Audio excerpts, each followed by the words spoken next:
অসমৰ ৰাইজে অসমৰ ভোটাৰ ৰাইজে অসমৰ খিলঞ্জীয়া মানুহে অসমৰ জনজাতি মানুহে অসমৰ অসমীয়া মানুহে ইতিমধ্যে মন সিদ্ধান্ত বান্ধি লৈছে যে আকৌ এবাৰ এনডিএৰ নেতৃত্বত অসমত ডক্টৰ হিমন্ত বিশ্ব শৰ্মা ডাঙৰ নেতৃত্বত অসমত আকৌ এবাৰ এনডিএ চৰকাৰ হ'ব ইতিমধ্যে সিদ্ধান্ত গ্ৰহণ কৰি লৈছে আৰু যোৱা 5টা বছৰত দুধনৈ বিধানসভা সমষ্টিৰ বাসিন্দাসকলে ইতিমধ্যে গম পালে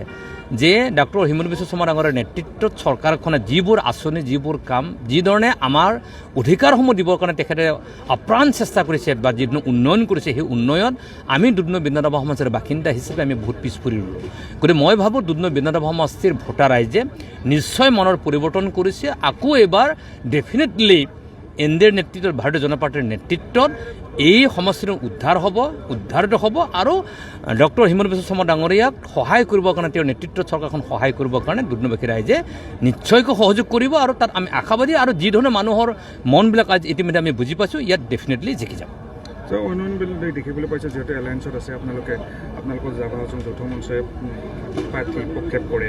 এইবেলি কেনেকুৱা ধৰণৰ চিন্তা আছে নহয় প্ৰাৰ্থী প্ৰক্ষেপ কৰাৰ কথাটো নাহে দুধনৈ বিধানসভা সমষ্টিৰ পৰা পদুম ফুলটোৱে জিকি যাব চাওক পদুম ফুল জিকি যাব মানুহজন কোন ডাঙৰ কথা নহয় সেইটো ডাঙৰ কথা নহয় কেণ্ডিডেট 1000জনে বিচাৰিব পাৰে 10জনে বিচাৰিব পাৰে সেইটো ডাঙৰ কথা নহয় ডাঙৰ কথাটো হৈছে চিম্বলটো কোন জিকিব আৰু এইবাৰ ইয়াত দুটাই বস্তু থাকিব গতিকে এটা হ'ল কংগ্ৰেছ থাকিব এটা হ'ল বিজেপি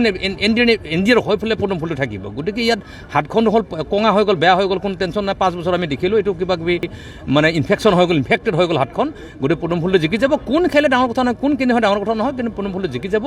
আৰু হিমন্ত বিশ্ব শৰ্মাত আমি সকলোৱে অৰিহণা যোগাম আৰু সহযোগিতা হ'ম আমি এনডিএক বাদ দি পেলাই যদি আমি ক'ব খোজোঁ যে ৰাভা হাছং এলেকা এই ৰাভা হাছং এলেকাত 3টা সমষ্টি আছে জনজাতি অধ্যুষিত অঞ্চল এই 3টা সমষ্টি যৌথ সংগ্ৰাম সমিতিয়ে কেইটা সমষ্টিত খেলিব নাই যৌথ সংগ্ৰাম ইলেকশ্যন এইবাৰ নখেলে বিজেপি ইলেকশ্যন নেখেলে এইবাৰ ইলেকশ্যন কৰিব এনডিএ চাব গতিকে এনডিএ 3টা জিকি যাব এইটো নিশ্চিত থাকক আৰু মই আশা প্ৰকাশ কৰিম আপোনালোকে নিৰ্বাচন হৈছে জুলাই মানে মে' মাহত আমি একেলগে ধুনীয়াকৈ আলোচনা কৰিম কেনেকৈ জিকি গ'ল তাৰ কথাখিনি তেতিয়া ক'ম